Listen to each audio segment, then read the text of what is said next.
This arc of transformation brings a seeding of the earth with a new kind of human being, and the existing population have the opportunity to upgrade their consciousness too.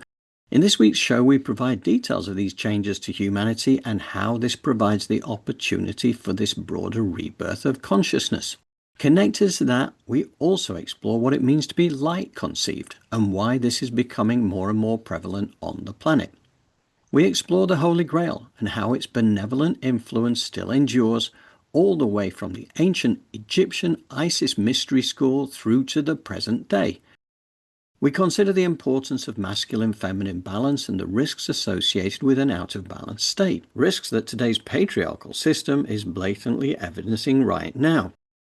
The destructive patterns of our past are about to be consigned to history as the new dawn for humanity presents itself. However, we will be required to be active participants in the change rather than passive observers as we put our energy into creating the new. Spiritually, humanity is waking up and moving out of the child stage of dependence upon external authority and into the stage of spiritual empowerment. But we need to transcend the density of the past so that we can spread our metaphorical wings and soar upwards into the new earth. Exciting times await. And of course, all this uncovered wisdom is encapsulated in another wonderful Jolé Gabrielle guided meditation to help us embody these messages.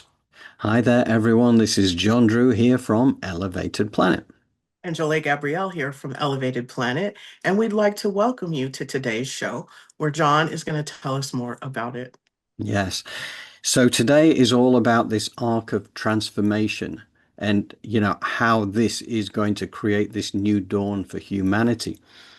And again, we're digging into the book, The Power of the Magdalene here, and tapping into one or two other things as well. But one of the things that super impressed me during the reading the book is the angel Alariel, okay? Because the sort of wisdom that comes through, and again, just to give the background on Alariel for people who may not have seen it last week, Alariel was one of a group of 12 angels who are there to support the Melchizedek energy wherever it goes in the galactic system, okay? So it's not confined to Earth. But the Melchizedeks is an energy that comes in to help an indigenous population when it needs to raise the frequency beyond what is achievable within the indigenous population. So Alariel was one of that group of 12 angels. And when we did the show last week, we got so much profound information that came from that level, because this is not, it's going into that angelic realm, and the power of the words, the power of the energy, the power of the enunciation that sits behind it. Honestly, I just kind of love that. So digging under the surface of this week, as Jolé and I have done, we've identified some additional areas where we can really explore this deeply, because what it does, it gives you a real sense of well-being around the fact you can see, okay, forget the density that's going on around us at the moment, because we know that is just the old energy playing itself out to enable the new energy to come in. And we're going to continue to see that kind of chaotic energy for a while ahead. But, in many ways, it is something to be celebrated, because we have to go through that in order to get to the new. And as long as we focus our energies on what we are looking for, what we are seeking to achieve, then that is what is coming our way. And we can rest assured in that. Now, okay, if you're in the middle of a war zone, then, life is not quite that simple, right? You have to kind of take practical measures. But from those of us who would be looking from the outside and are not directly affected, then where do we place our energy? We place our energy with what we want our world around us to be, that world of unspeakable beauty. What we're going to be talking about today helps us to understand how that world of unspeakable beauty comes to pass, how the energetic vibration of humanity can raise from where it is now, which is ever increasing anyway, because Gaia's energy is going up. Our energy has to match Gaia. And well, Gaia, it's kind of works both ways, because Gaia's energy has to go up along with humanity as well. So whatever we can do to continue to raise that frequency, I think is a really important thing. And yeah, we're going to get into that soon. And it's all about manifesting that future. And one of the things that Jolé and I wanted to mention again this week, and we'd mentioned it last week, and we're going to start rolling this out now, but we do this Moon Alchemy meditations. We've been creating these for people now. And what we do is that we curate these in a way whereby we have Jolé's wonderful way of pulling together a guided meditation to take us through the meditation, but you put your energy into these meditations. So it's you. This is tailored specifically for the individual. You decide what your version of a world of unspeakable beauty for you looks like, however that is going to be, okay? And we kind of work it into a meditation for you. It's purely your meditation. You take it away. We tell you when the energetic times are right, because this is a Moon Alchemy meditation sequence. And that is something that we are going to be offering going forward from now. Now, we haven't yet got all the flyers. We've got one or two. I can put a flyer onto the description below, which will probably go on there tomorrow if you want to care, if you care to look at that about what that's all about. But we've been experimenting with this now for the last couple of weeks, 2, 3 weeks in particular. Well, last couple of months, I suppose, as well, because Jolé and I were doing this before. And it seems to be coming together really well. And that is where, we're taking this now as well as an offering to the Elevated Planet community. There will be a cost associated with this. It's not overly high, but at the end of the day, we have to move towards break even as Elevated Planet. And this is what our way of doing it, by giving you something that is highly personalized, highly individual, and available strictly to you. Jolé, what do you want to add about that? It's really a way to step into this new reality that you're creating for yourself in real time. And with what's going on in the world and all of the things that are speeding up, and time is so, I mean, I don't know if you guys have noticed, but time seems like it's going very fast. Maybe it's just me, but these things are all here for our development, but we need to just take a moment and connect with who we are. I don't mean the past. We need to kind of let that go. But who are we really at our core? Go big, with this meditation, and it is in your voice. So your subconscious is going to take that in even more than if it were me or someone else. It's such a positive and powerful way to build a practice and a routine around self-love, self-esteem, confidence, and your goals. So it's like this gift that you're giving yourself, because it's you talking about you and who you really are in real time and what you're really here to do. And to hear that every day, a few times a day, I mean, what it does to your heart and to your your motivation is just unbelievable. So it's like quantumly able to step into what it is that you want. This is a gift that we're giving.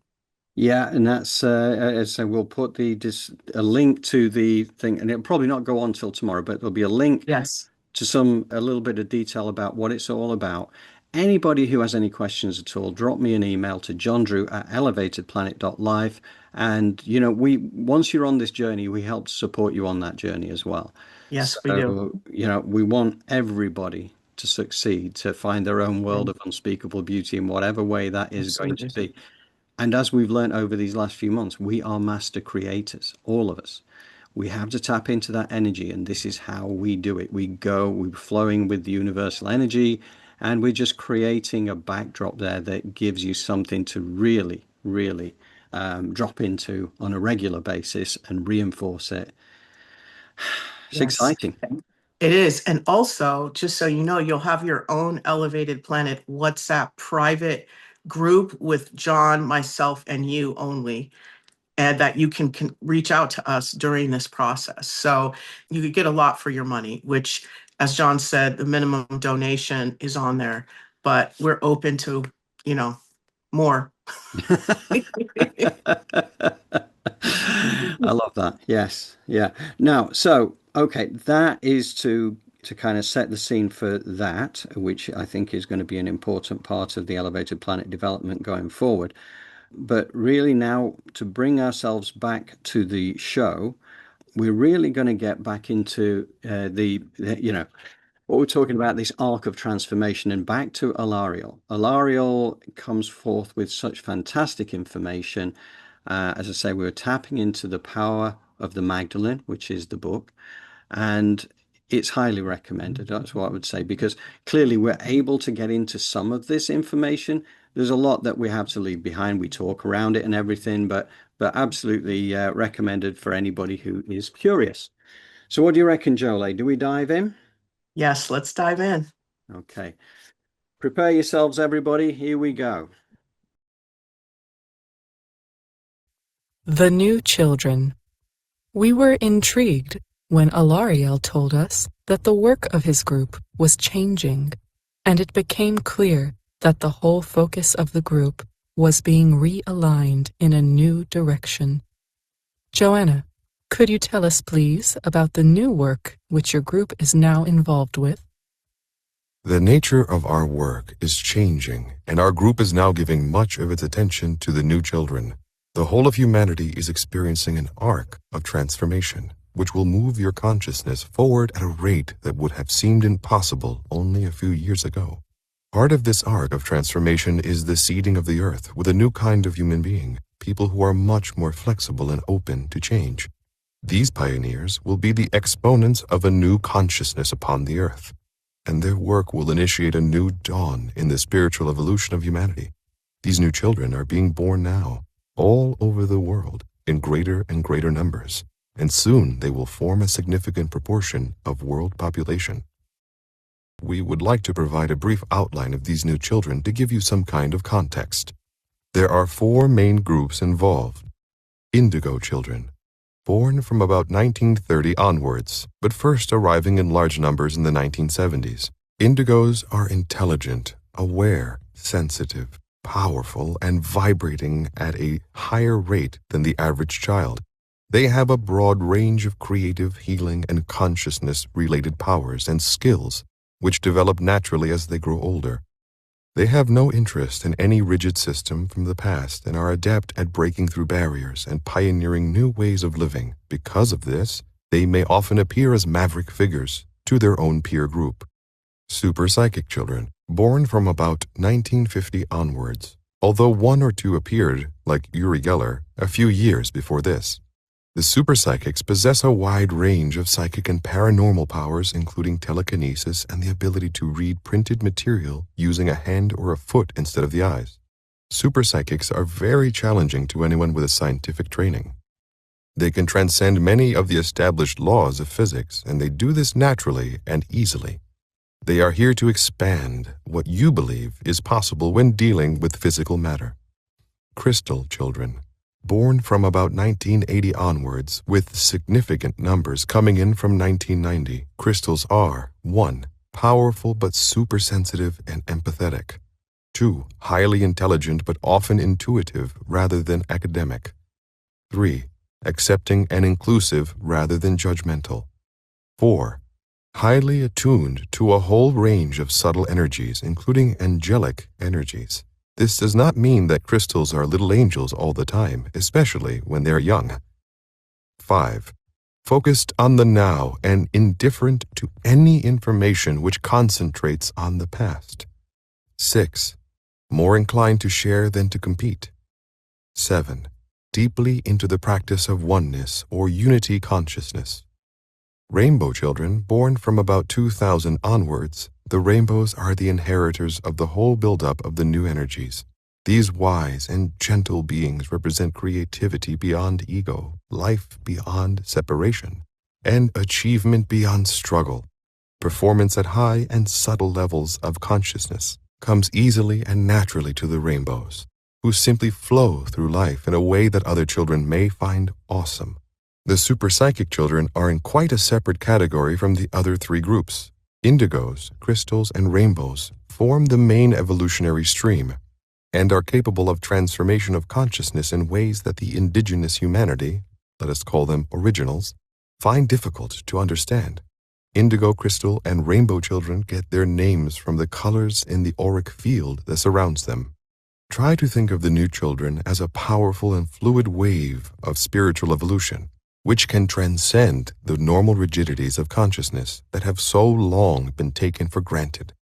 The wave is fluid in the sense that a child can be born as an indigo and move on to become a crystal, or be born as a crystal and move on to become a rainbow.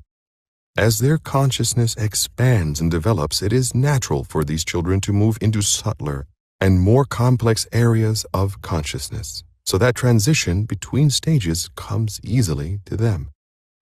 The superpsychics belong to a different evolutionary stream and do not so easily flow from one group to another within the threefold pattern of indigo, crystal, rainbow. Most of these are advanced souls who have graduated from a series of shamanic lives within the evolutionary stream of the originals, although there are a small number coming in from similar cultures elsewhere in the galaxy. They are usually remarkably well-grounded and have a strong connection to the Earth. This is in contrast to the indigo crystal rainbow wave, which is much more star-linked, as most of these children have come in, directly or indirectly, from a number of advanced star systems. Comment by Joanna. We understand that even the originals can move on to become crystals and rainbows, and there is some evidence for this in the auric photographs that have been taken over the last decade. The session continues. Joanna. The general consensus of opinion at present is that indigos didn't come until the 1970s. If you go back to the 1930s, there were very few indigos. Let us call them scouts. Their job was to test out the vibrational conditions on planet Earth and report back during sleep state to the main body of souls who planned to come here as indigos. Conditions were improving in the mid-1930s, and for a time it looked as if the main wave might be able to arrive around 1940. But then the world slid down into conflict and chaos during World War II, and the main wave was postponed. During that war, very few indigos came. Really only those who knew they had to reach a certain age point by the 70s and 80s to do specific work. After the war, vibrational conditions were put back by the Cold War, so that the aftermath of World War II really lasted throughout the 1950s and 60s. Only by the 1970s had the vibrational conditions begun to lift sufficiently to make the main wave of indigos viable. They had been queuing up in the afterlife. We can assure you, and they were eager to come, but conditions had to be right for them. So there were a few early scouts to test out conditions, but in all cases, the main waves arrived later, and in the case of indigos, much later. Because of this early scout and main wave pattern, it is extremely difficult to assign dates to these waves simply by looking at possible arrivals in these categories as they start to incarnate. Only by looking at the souls descending into incarnation does the overall pattern and overarching timescale start to become clear. Why did these new children start to come during the 1930s? What was so special about that time? From 1930 onwards, various coatings started to fire in the energy matrix of the Earth. This was the beginning of a major awakening cycle for Gaia. From that point on, humanity in parallel with Gaia began decrystallizing out of form and into the flow of spirit. For the planet to go through this kind of change, the breaking down of old conditions in consciousness is essential because Gaia and the consciousness of humanity are now linked into one continuum of energy. Because human consciousness and Gaia are linked, the energy of human awareness is a vital component in the transformation process. This means that Gaia can only travel forward vibrationally at the speed of the majority of human souls.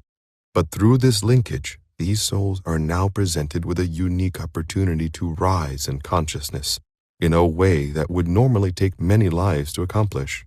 Because this situation is so important and is unique in your history, a unique system of help and support is being put in place to enable as many human beings as possible to take advantage of this opportunity. Your ancestors plodded wearily through many lifetimes to reach advanced levels of consciousness. You are being given the opportunity to do a similar transformation in just a few short years. Part of this process of help and support is the closeness and accessibility of the angelic world. And another part is the arrival on your planet of the new children. Each of the four main groups contributes to the process of change in their own unique way. The indigos break down structure. The superpsychics break down rigidity in the scientific mind. The crystals break down the illusion of separateness. The rainbows build on these foundations by demonstrating oneness and creative and cooperative living. Taken together, the new children form a complete system for breaking down rigidity, starting at the level of structure, moving through the mental and emotional levels, and culminating with consciousness. Now, I don't know about you, but I love that explanation about, the different types of children and exactly what they bring and why and all the rest of it. Because it just kind of makes sense. We're talking about these different frequencies and, the auric fields being the how you would identify, I suppose, the crystals from the indigos, etc. And yeah, it just makes sense. And I love the fact that we can elevate as an original, if you like, if we're not, there may well be people in our community who actually are these, children who have come through into the maturity of life. So it's quite feasible. But interesting that the planet has to have the vibrational frequency to support the incoming waves. Okay, you send out the scouts in the early days to test the waters, and they say going back to the 1930s for the indigos. And then the World War happened, and then the vibration dropped on the planet to a point where it was no longer compatible with the incoming wave as was originally intended. So if you think about it, the indigos should really have been coming in the 1940s had it not been for the Second World War, which was orchestrated, of course, by, these dark agendas and things that are there trying to keep humanity's vibration as low as possible. First World War and Second World War and the Cold War and everything. It's all kind of been stoked up.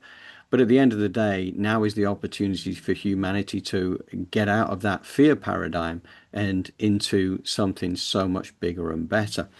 So it is a positive that we are having the influxes of these children now, because that tells us that the vibrational frequencies on the planet are already raised to a level where they can come in and actually be part of our society. And it sounds like there are going to be an awful lot of them. And that brings me to the subject of light conception, which is something that, again, that is spoken about in the book. But I'm just going to put it into a nutshell so that we can kind of understand what this is about. Light conception was something that, say, Yeshua ben Joseph himself was light conceived, as was Mary Magdalene, as was Mary Anna, who was the mother of Yeshua as well, and John the Baptist, for that matter, as well, and other disciples. So it's not a rare thing to an extent, for those who are super high vibrational. And the reason it happens is because if you go through the standard birth process of humanity as it is, and you have a double strand from the feminine energy and a double strand from the masculine energy, and that is kind of where the creation process comes from. Well, with light conception, it is different. You get the double strand from the mother. The father provides an imprint of consciousness, okay, but not a double strand. The other double strand actually comes from spirit. So it's a higher vibrational structure, and it's a healthier structure as well. Typically, the children, because this is the reason for talking about it now, because these children who have come in are light conceived. Now, it doesn't mean that every parent out there knows that there's something else has gone on and you got a light conceived child coming along, because you will go through the normal biological process and be unaware of the fact that you're going to have a crystal child, a rainbow child, an indigo, whatever.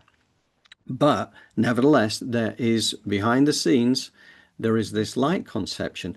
The second double strand is from spirit.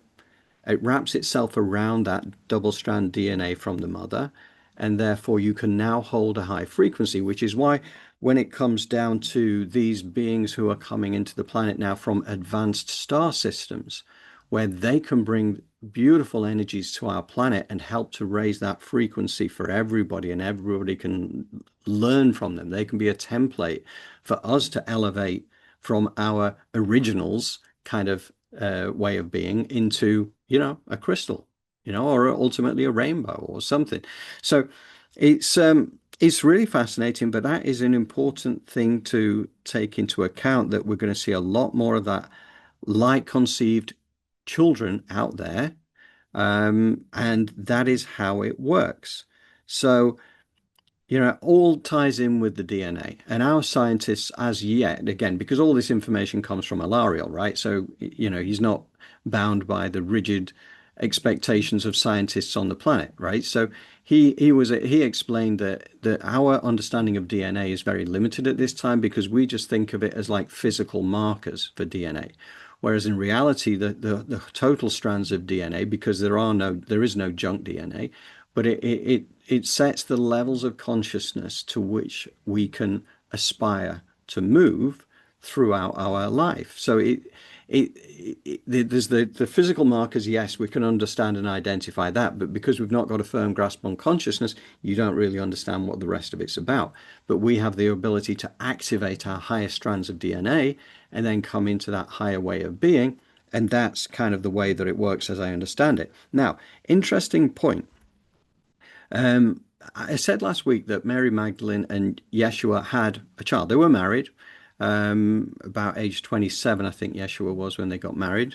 And they had, when we were talking about this last week, and I said, well, he'd said in the autobiography book that he'd had two boys. Whereas in this book, they talk about his daughter, right? Not about the two boys, although there's an explanation that sits there, because there was a bit of a false trail raised about their three children, one girl and two boys, because the whole point was that they knew that that bloodline would be actively pursued by the dark agenda. So there was a kind of smokescreen there which involved two boys. And I suspect that's kind of where the autobiography thing comes in, but I don't know. I'll let you judge that for yourself.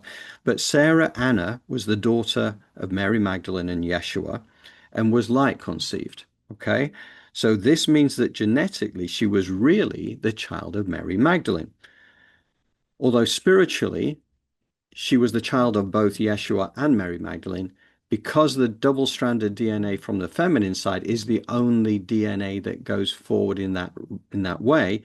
It actually means that the bloodline of Christ is not so much the bloodline of Jesus, Yeshua, it's the bloodline of Mary Magdalene, because it's the feminine side that is going forward in that high frequency kind of way. So I found that really interesting. And I suppose one other thing to mention again is about education. And this comes out again, if you buy the book, you'll be able to listen to all this. But the educational needs of these children as well are far better met in a flexible education system like the Montessori schools, or the Steiner schools, the Rudolf Steiner created schools, because they work specifically with the needs of the pupil, with the student, rather than a curriculum that goes down as a one size fits all, because clearly they don't work within a rigid system at all. So, but having said that, there will be a lot of these children that do go through normal, standardized education, conventional education, because one of the things that they also need to do, even though they're at a higher frequency and all the rest, they have to be able to interact and communicate with everyone, all the originals. So the advantage of being in the normalized school system is that they can actually learn to communicate and build friendships and all the rest of it in that domain. So, but yeah, in terms of their personal development, having a flexible school system is going to be very important for them.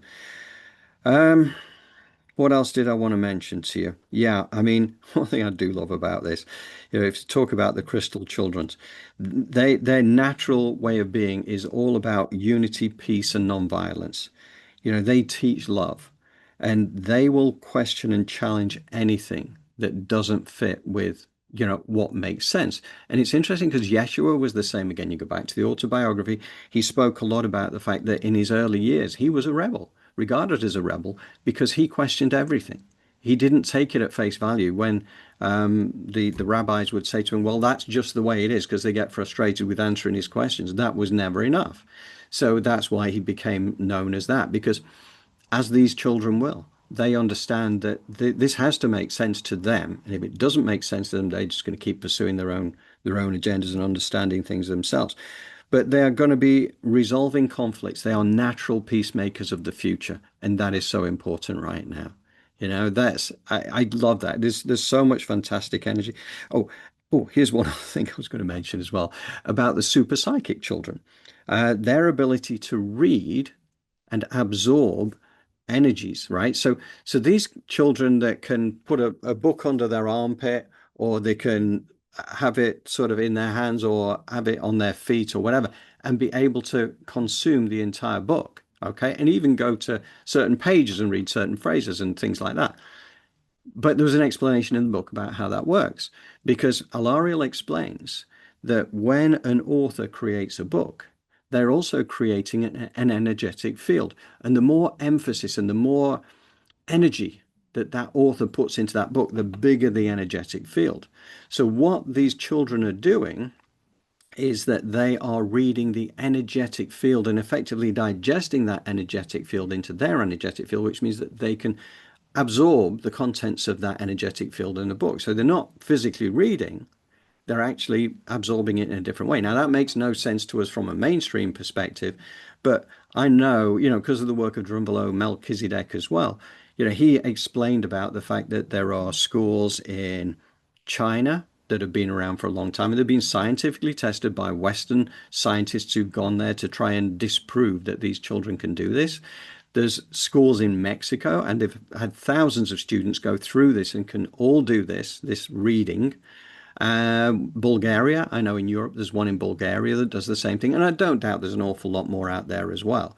But that's all these children with these abilities, and it comes from the new humans that are coming through with these fantastic, super psychic powers and everything. And our psychic powers are coming more online as well, as I understand it. So, yeah, and shamanic societies have always understood these things anyway. The wisdom keepers in the indigenous tribes and things like that have understood how these things operate, and they fully accept it as part of life. Whereas we in the mainstream kind of struggle to cope with that because it doesn't fit into our scientific boxes as we understand them to be. But the Kogis in Colombia, I know, were ones that the way that they bring their children up, they learn this super psychic and the ability to remote view and everything like that from a very young age, because they know it to be a natural resource. But we have to, we get told it's woo-woo nonsense. So basically we dismiss our own abilities for the longest time. But now is the time we are stepping back into our power. And I'm going to shut up now because I think I've said enough, and I'm going to bring in the wonderful Jolé for your comments, please. I get it. We're talking about these kids, and parents are probably questioning, like, well, how do I know if my kid is this or that? Or how do I open that up in my child? And it's just about allowing for your child to show you the way in which it needs the discipline. Of course, there's routine, there's ancestral knowledge that has come through, and we have to figure out which generational curses we are trying to resolve and dissolve, as well as what behaviors that we have that we would like for our children to teach us how to let go of, right? Because this energy is really all about collapsing the past, letting go of what once was, especially in this recent times, because we saw how, John, it said, the indigo kids were kind of supposed to come during the 30s and the 40s, but the World War happened and they had to push it to the 70s. And it's like, that's interesting. To me, that opens up so many questions, because it's like, how much more are you hiding from me? Like in some level. But then again, the creator says to me, the spirit's like, pivot back to the indigo children, take from them because they remember. So as parents, if we can just have some humility for our children and what it is they're trying to teach us, that is very helpful. Now I'm listening to John and I'm on the other end of this, like, well, wow, I want to be an indigo child, a prismatic, a super, even though I have this gift and we all have it. It's just I decided to study it a little more, but to come in immediately have these gifts and then have a parent that is able to like allow for you to cultivate it, that is world changing energy.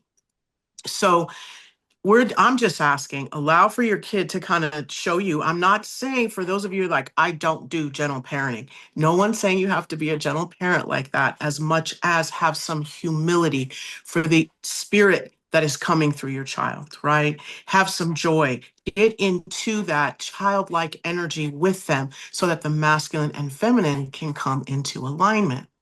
Now, we also spoke about Mary, Sarah, Mary, Matt, all of this. And it's so interesting. I'm back to, what are you leaving out from me? What is going on here?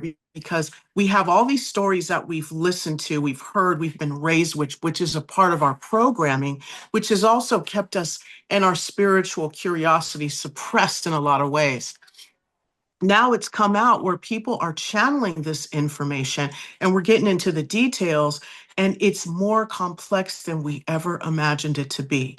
Now, I know some of you are probably like, this is a bunch of BS. I don't believe it, whatever. I get it, it's just, but what it means, whether you believe it or not, is that there's more to it than we ever thought. So then take it back home. There's more to you than you've ever thought.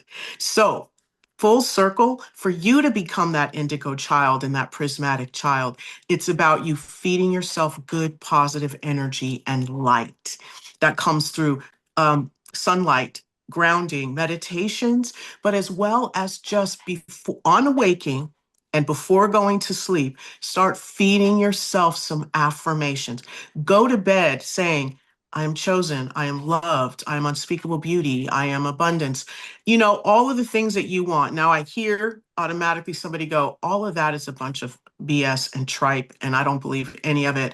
Vision boards are kind of like, and affirmations, they sometimes remind us of what we don't have, right? And how far we have to get there.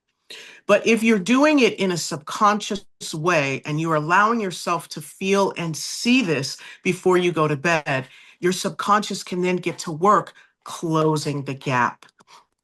And then you go into this manifestation energy. So if you can just work with that, that's the only people like, oh, when should I do my meditations? Before you go to bed, right when you wake up. Give yourself 10 minutes. We snooze, we go to sleep. If so, tell yourself a really positive thought before you go off to dreamland. This way, the subconscious can grab onto that and do the work, because there's so many layers of negativity. So let's just start in that state between asleep and awake, and then we can awaken our own indigo child. Yeah, yeah. And it's interesting 'cause one of the things you said there really reminded me of something actually, because Joanna, who's one of the authors of the Power of the Magdalene book, mentioned about the fact, I mean, she was a Montessori teacher herself as well, so she's been through that, she understands it. And one of the things that she recommended to parents as well is to go through what she called a rebirthing process, Yes. which takes you back to what it's like to be a child. I'd not heard of that before. I don't know whether you had, but not in that way. No. yeah. But it kind of Fascinating. makes sense to me, because you are actually, putting yourself back into that child state. So you understand the world that they see rather than the world that you see. So you kind of, it helps you to, I suppose, um, fall into line with your own children, to kind of understand where they come from, to have their perspective very much at the heart. So Yes. yeah, it kind of, yeah, because it isn't easy, like as a parent, you know that you're there to guide, you know that you're there to nurture and to encourage. But yeah, Yeah. it's I It's thought, truly a fine line, I think, John. Sorry to interrupt you, between allowing for your child to unpack itself and unfold the way it's supposed to, and then wanting to protect it, knowing what this world is up to at the same time. So then you want to put in this discipline and all of these kind of rigid thoughts because of what it is up against once it goes out into the world. So as a parent, God bless, unconditional love to all of us, because it's not an easy job. Your kids, what do? It's like your heart is outside of your body for almost the rest of your life at this point, once you choose to have a child, So Godspeed and God bless. Yes, yes. Yes, indeed. So, okay, now, Jolé, I think we should leap into the next section. Yes, let's do that. Okay, so now we're heading to talk about the Grail, when this is a really fascinating subject, and then we've got the divine and feminine balance, which is really fascinating as well. So bear with me a second. Here we go. Joanna, some people associate the Grail with Mary Magdalene. Could you comment on this, please? The symbolism of the Grail is vast, but we would be happy to share our perspective with you. On one level, the Grail can be seen as the mystery school working through the Temple of Isis in Alexandria, which provided a structure, a container, a cup, if you wish to call it that, into which the initiates of love and light could pour their loving service. This mystery school was in many ways one of the highest, purest, and most effective practical expression of Melchizedek wisdom upon this planet, and its benevolent influence still endures. On another level, the Grail can be seen as the bloodline reaching from Mary Magdalene down to the present day, a lineage which has provided physical vehicles for a number of workers in the light, especially those souls who had experienced lives as priestesses of Isis. Through Mary, the energy and wisdom of the Isis tradition of love and light did not disappear when the temple of Isis faded into history, but continued in the life and work of all those who have been inspired by it over the centuries. For this reason, we regard Mary Magdalene as the overlighting presence sustaining the Grail, and in a symbolic sense, her higher self can be seen as the angel of the Grail. On a still deeper level, the Grail can be interpreted as the vortex of cosmic peace and unconditional love, which the work of Jeshua and Mary Magdalene established upon the earth.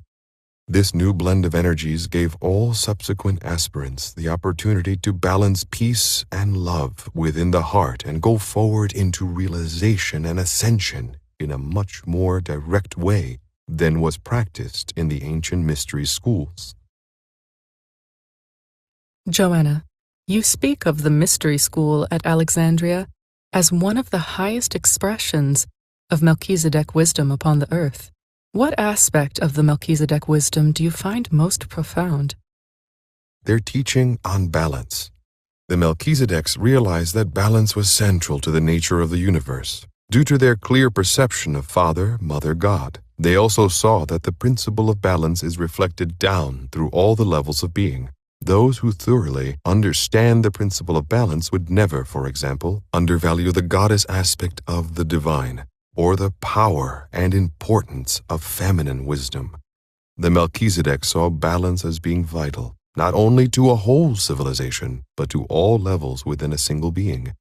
For life to be lived to the full, it needs to be lived in a balanced way, so that each aspect of the individual is respected and given the time and attention required for full expression.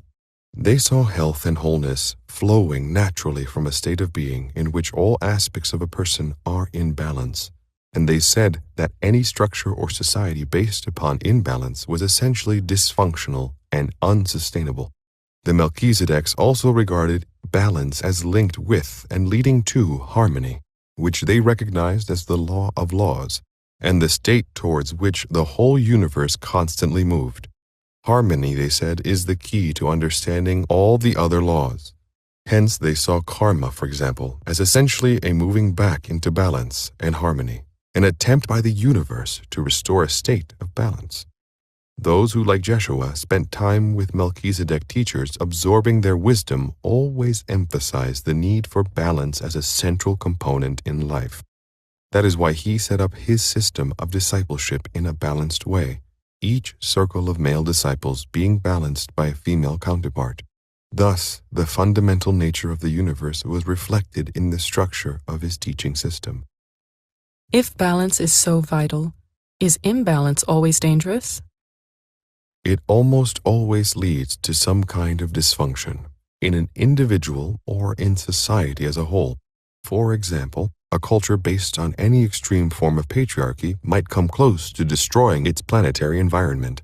Those who do not respect their planetary mother are very likely to pollute and injure her, because nothing in their belief system will hold them back.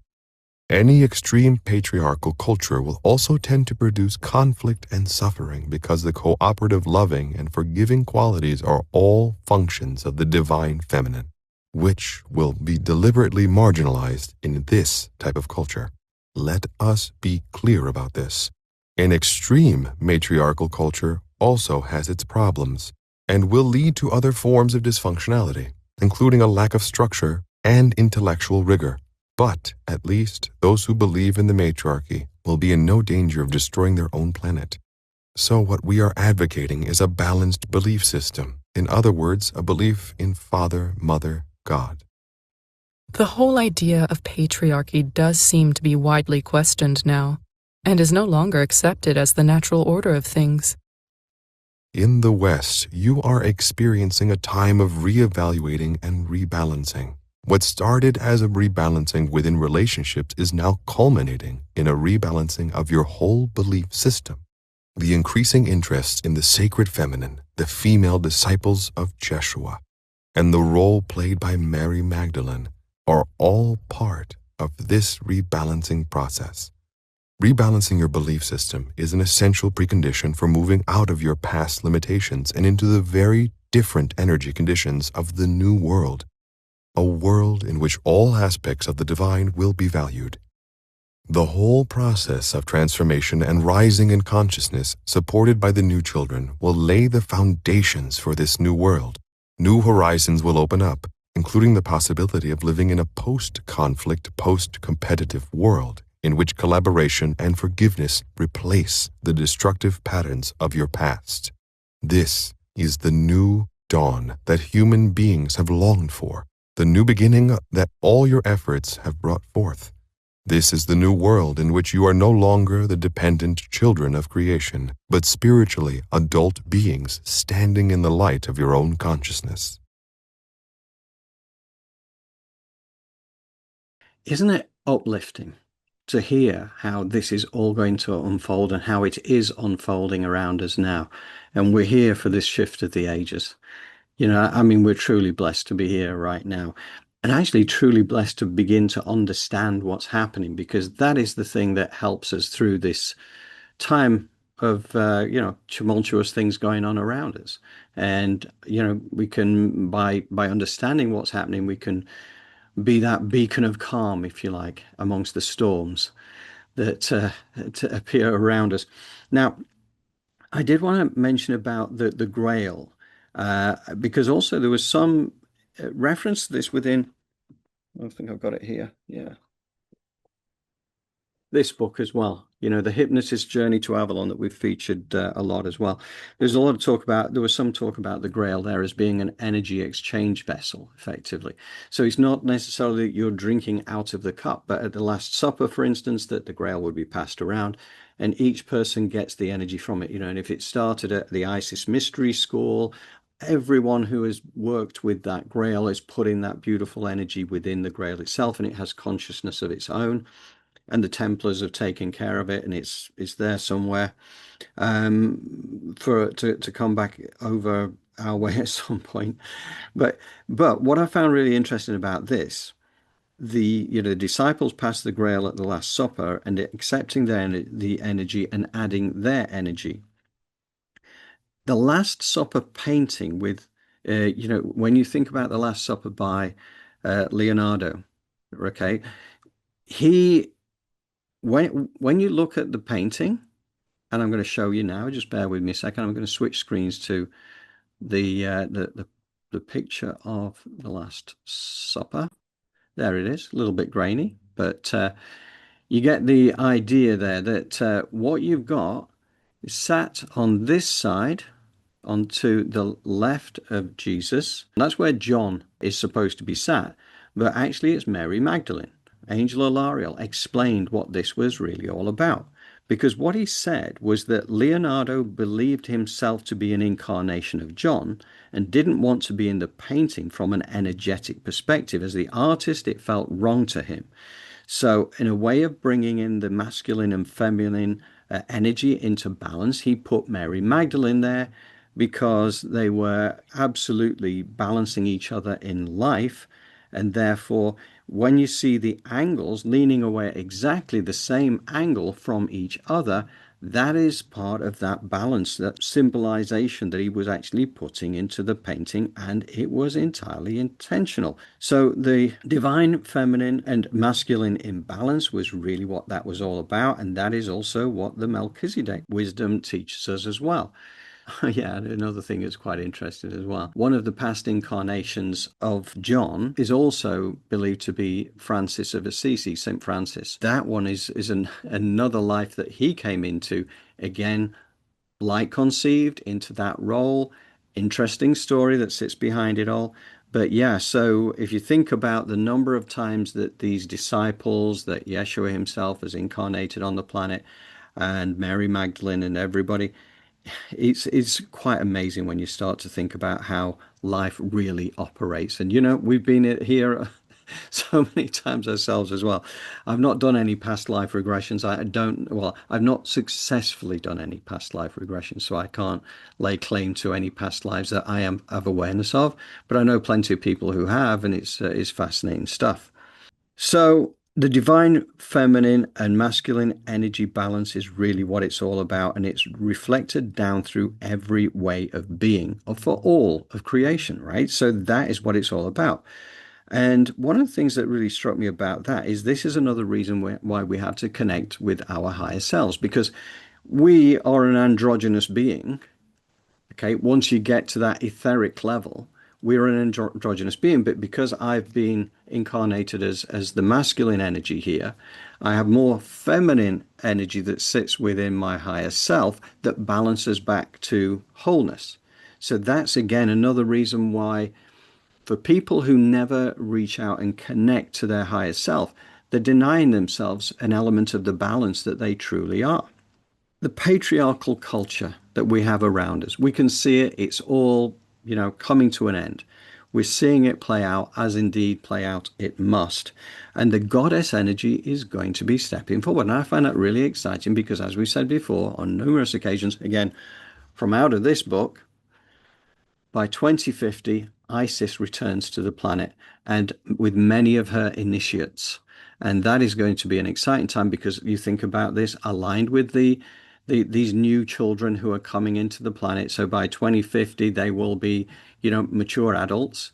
And this is all happening now, where everything is coming to raise our vibrations. And what can you say? Is a lot to look forward to with this new consciousness. So I've said enough on that now, Jolé. Come on, tell us what you think.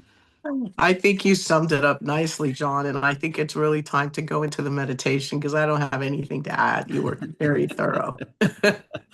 Thank you, Jolé. Okay, well, we're going to do that then. We are going to go to the section, which again is Alariel, who will take us into Jolé's guided meditation. So if you bear with me a second, this is all about the new consciousness, and honestly, it gets you here. Exciting times.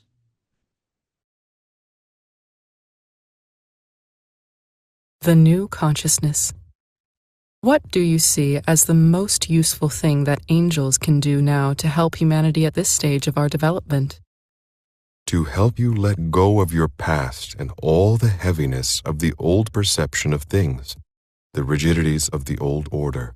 You are constantly being challenged to expand your awareness and reach out into new frequencies of consciousness, new perspectives of truth, new possibilities of being. You have been accustomed to looking outside of yourselves for guidance, reassurance, ultimately for authorization and authority. Now, you are entering a new phase where the challenge is to receive your guidance from within.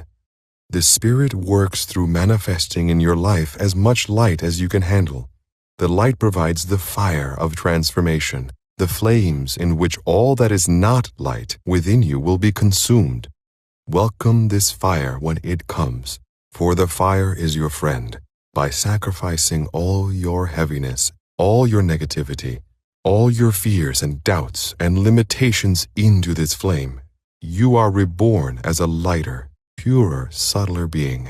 a being who resonates with the frequencies of light. We cannot tell you how great a change this will bring into your lives. It will be like moving from being a docile and obedient child to being an independent and responsible adult. Spiritually, humanity is waking up and moving out of the child stage of dependence upon external authority and into the stage of spiritual empowerment. And this shift in the very nature of your being is also a shift out of your heavy and regimented past and into a much lighter and more flexible consciousness, to soar up into the new frequencies of being that await you. It will be necessary for your consciousness to become infinitely more subtle and flexible and open to new possibilities and creative solutions. You cannot step into your future wearing the heavy hobnail boots of your grandfathers. What are needed now are light and agile dancing shoes.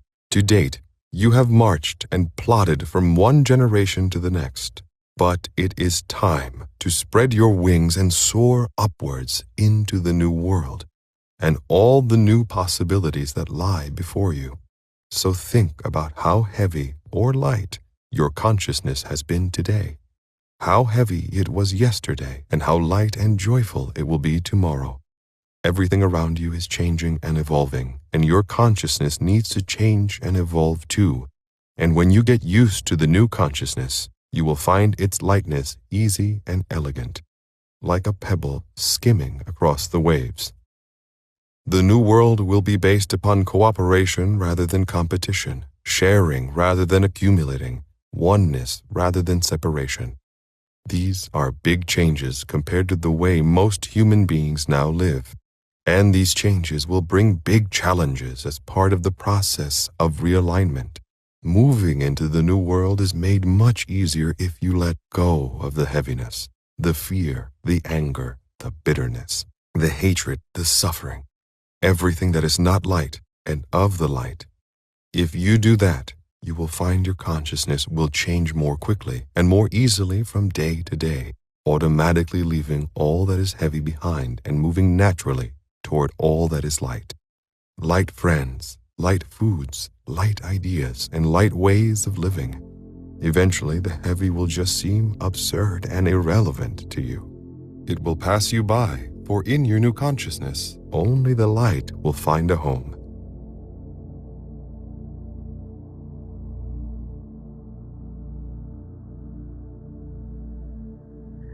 Take a deep breath in.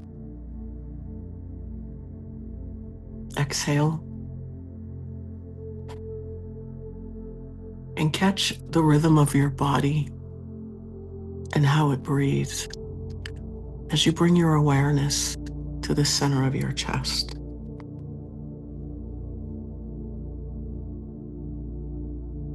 As you breathe with the rhythm of your body, command for your heartbeat to sync up with your breath, bringing your body into stasis. We're going to pull our aura in 1.5 feet around us. Our astral body, snap it in, feet and feet, knees and knees, hips and hips, hands in hands, shoulders and shoulders, head in head, fitting inside our bodies like a hand fits inside of a glove. Take a minute as it locks in and downloads all of the information that it received and gathered while we were sleeping. Can you see it? The ones, the O's or whatever it is that's pulsating through as a higher self is locking in to the code. As your astral body is giving the higher self the code, and your higher self is standing at the power position, a comfortable distance above your crown. We're going to open our crown like the lens of a camera as 100% cosmic gold, light force energy comes cascading down from the heavens, raining down on our higher self, creating that golden sun above the higher self filled with unconditional love, alignment with the laws of the universe and our highest, most loving purpose, as well as unspeakable beauty. Just let this rain down on your higher self as it comes into the crown. 100% of this life force energy, golden, is just pulsating through your body now. No earth energy. We're just creating, bringing in light into every single one of our cells, waking up the light within. So as this golden light force comes raining down through your cranium, down your neck, into your arms, down into your core, your legs, your feet, it begins to create your grounding cord. See it come together and generate itself. It's a golden lattice work, a channel of gold light that has density as it moves through the core, into the core of Mother Earth. And it grows roots, connecting, giving so much gratitude and love to Mother Earth. As this golden essence, you see it come down your grounding cord and just pour into her core as you bring your awareness back into your heart chakra. Why? Because you are depending on your own energy. We are depending on our own energy. So as you send this beautiful golden light into Mother Earth, you have enough to give. So from the heart, we allow again for this golden essence to open up that portal between our heart and the center of our heads, paving it with so much unconditional love and unspeakable beauty as we move effortlessly between logic and reason, our intuition and creativity, unconditional love, unspeakable beauty, as this cycle takes up routine and residence within our being and moves this message out into our body, programs it into our DNA. We have this cycle of unconditional love, logic and reason, creativity, intuition, unspeakable beauty, just cycling through the center of the head and the heart. Anything that no longer serves moves down that grounding cord as that gold light resolves and dissolves negative thoughts, limiting beliefs, dis-ease, illness, pain. Bring it in. Allow it to move through you, waking up that inner child, allowing for that playful energy to integrate the masculine and the feminine, knowing that this journey is filled with so much joy. So as we feel this from a heart-centered space, we command that we are divinely independent while being divinely connected. We are the answer. So as you sit in this heart-centered space, that golden sun is filling up with divine independence, divine interdependence as well. And in this heart chakra, the heartache, the heartbreak is being removed, resolved. The past experiences, the traumas, the triggers are being dissolved. The lessons are being taken in. And inside of that golden sun above our head, we call in all of the wisdom and the knowledge from the ancestors. Come in to help us remember our power and who we truly are from a genetic, historical perspective. Taking in all the good and leaving the bad behind, taking the lesson without the charge. As this gold light pulsates and moves throughout your body, creating a supernatural energy within you as you sit from a heart-centered space, allowing for that brain power to fuel the feeling as you visualize your most loving and highest good. You're at the zenith of your life. Your goals have been reached. What does it feel like? What does it smell like? What does it sound like?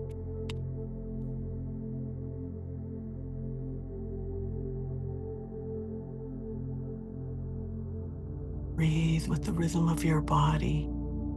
See clearly this vision. Step into it as the ancestors fill that golden sun with all of the knowledge and the wisdom of how to maintain it and pass it on as you already have it.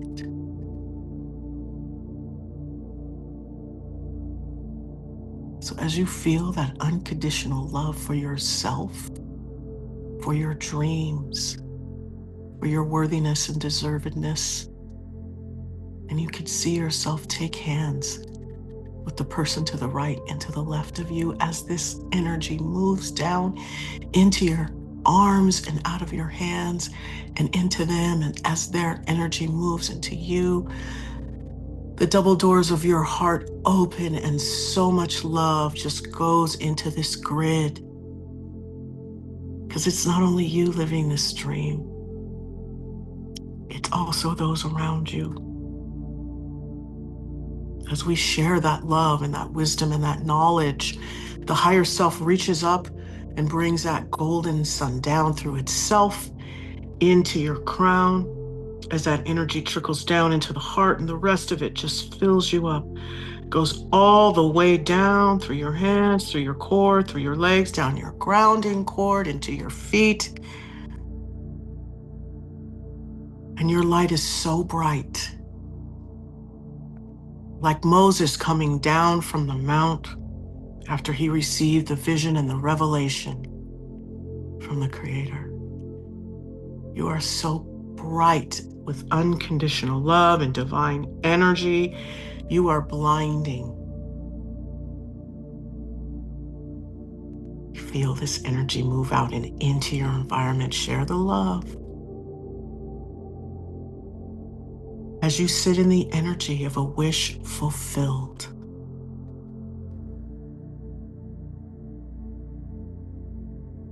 Take a deep breath in.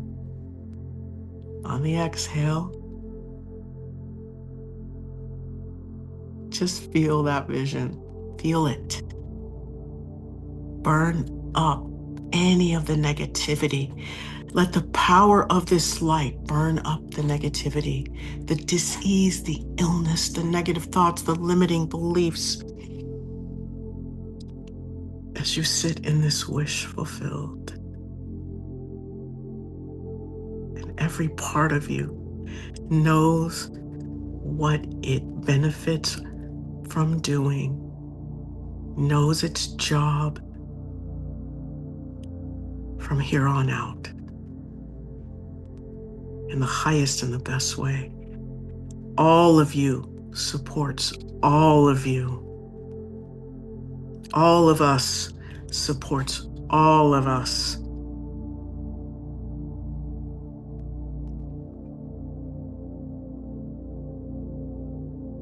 A deep breath in.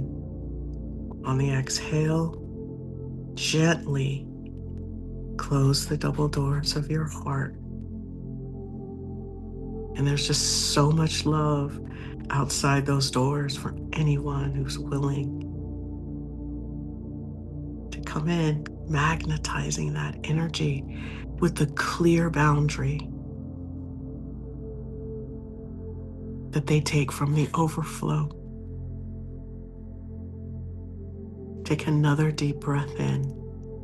And on the exhale, you're going to close your crown to 20%. It's just a command. And allow for that consistent stream of gold light to continue to power the center of your head, your heart, your grounding cord, keeping you connected to divine life force energy as well as grounded in the reality of Mother Earth. Take a deep breath in, and on the exhale, you can open your eyes. Beautiful. Thank you, Jolé. I love that. Thank you. And it still maintained that playfulness and joy in there as well. Yeah. It's uplifting. It's one of the things I kind of love about this is that there's so much stuff out there that Mhm. we're focusing on like darkness, we're focusing on all the negative that's going on in the world. But when you come to understand that there is so much happening for us right now and how powerful we are, it just Yeah. kind of makes the whole journey incredible. And I want to just lay on the table. That's my word of saying take it or leave it. But I want to let you know that for some of us, it's very difficult, or it can be, to vision ourselves with liberation and sovereignty because we've been programmed at such a young age to work for other people, to see their divinity, to hold them in high esteem, and see ourselves as worker bees down here. There's others that have not, but for the most part, most of us. So if your vision gets hard for you to see, writing it out, writing it out, writing it out, continue to write it out and practice seeing this before you go to bed and upon waking, and really getting a relationship with your vision. A vision board is great, but like I said, it kind of reminds us where we're not and how far we need to go, versus when you embody it and you feel it and you see it within. That's a whole different way of manifesting. Yes, it is. Yes, it is. And again, I suppose just to double back on what we said at the outset, which is we are pulling together, helping to pull together people, Yes. meditations for people that help with that process as well, where you have your energy embedded into it. You have Jolé building you into it. You have Jolé kind of taking you, again, in that most positive way away from that at the end, just to bring it back into balance, and it's there for you to listen to. You get a long version of the meditation, you get a short version of the meditation. The long version enables you to cleanse your chakras and everything. And then there's the one which is going to be more of the quick fix, where you are getting up in the morning, you've got to get ready for work, so you just do this one instead because it's like 7 minutes Yes. long or whatever it is, right? So Yes. And, start out small. We know what the vision is for all of us, right? Serenity and freedom. What does that take? Money. But at the end of the day, there are little checks and balances on the way that can help you know if this is working for you or not, right? So start small, and build. Just like with anything, cumulative over time, it really has an effect. yes, yes, definitely. And as I say, we'll tomorrow. I'll drop into the description below the link to some details about what we're doing and how and all the rest of it. So yeah, great. And I see we've just got a shaman who's arrived with us. Sean the shaman is being Hi, able to make it Sean. now. Great to have you here with us. But yeah, it's interesting times, and I'm just so looking forward to this journey. And I just love doing like the research on this side of things because I learn so much every week, and I love sharing it with our community because, everybody's not here. There's no accidents here. We're all pulled together for a reason because there is a higher purpose that sits beyond this. This is our apprenticeship. And where Yes. where it goes from here is a world of unspeakable beauty, and that is what we are together going to be creating. So, Yes, absolutely. And you hear us keep hitting that button because that's where we want to go. And an elevated planet is based on not fighting the old, but on building the new and staying right there. Things happen, mistakes, accidents, horrible things. Stay focused keep your eyes on the prize, and we stay in the solution in those situations. 100%. Wonderful, wonderful. Yeah, so okay, Jolé. So quick wrap up mode now. Yes, please like, share, and subscribe as always. And look for our forthcoming, as John says, our product offering that we have now. I'm really excited about it. And it is a privilege to be able to do this. So look into it. Yeah, absolutely. It's I think it's the start of something special. So Yeah. let's get it out there and help people on their journey. So yeah, okay. Right. So tomorrow the newsletter will go out with the edited version of this show. And again, as always, I always like doing the edited version because I can always add some additional supporting imagery, and anything there that is going to help the audience there. So just because you've watched the live doesn't mean that you shouldn't watch the recording as well. But do share. And again, as Jolé says, Definitely. sharing is so important because our YouTube algorithm thing doesn't really work very well at all. We don't seem to it doesn't the message doesn't get out as far as we'd like it to. So the best way to do it is for you to share it with people that you know will resonate with it. And again, we know that it's not a mainstream kind of message that we're sending out these days. But if we work together as a team on this, then Elevated Planet grows, expands, and we all, as a community, benefit from this as well. So Yeah. that's it. And, once you start this journey, look for the synergies and the synchronicities in your life, but always know that we got to be vigilant about detoxing from the negativity that we experience on a regular basis. Mm. That is the turbulence. Yes, indeed. Yes. And we got a message from Ronnie here, and she's Hi, been Ronnie. one of our one of our guinea pigs on the initial running of the Moon meditations. She Alchemy, says, I yeah. would recommend the meditations, powerful connection to your higher self that speaks to you and through you. So Thank you, Ronnie. thank you, Ronnie. Much appreciated. Yeah. And yeah, that's it. So if anybody wants to join our distribution list, drop me an email to johndrew@elevatedplanet.life and we will make sure you get on there. Or if you have any questions, just send us any questions through that same way as well, and we will always guarantee to come back to you. So, okay, well, I think for this week, that will be it. So Thursday, we can do the Pam Gregory meditation, inspired meditation for the global connection there to magnetize the new Earth frequency. That's it then, Jolé? That is all Okay, for well, today. thank you. Yes, for today. Thank you very much again to the community for being here with us or for being with us on the recording. We love you all, and we look forward to seeing you in a few days' time.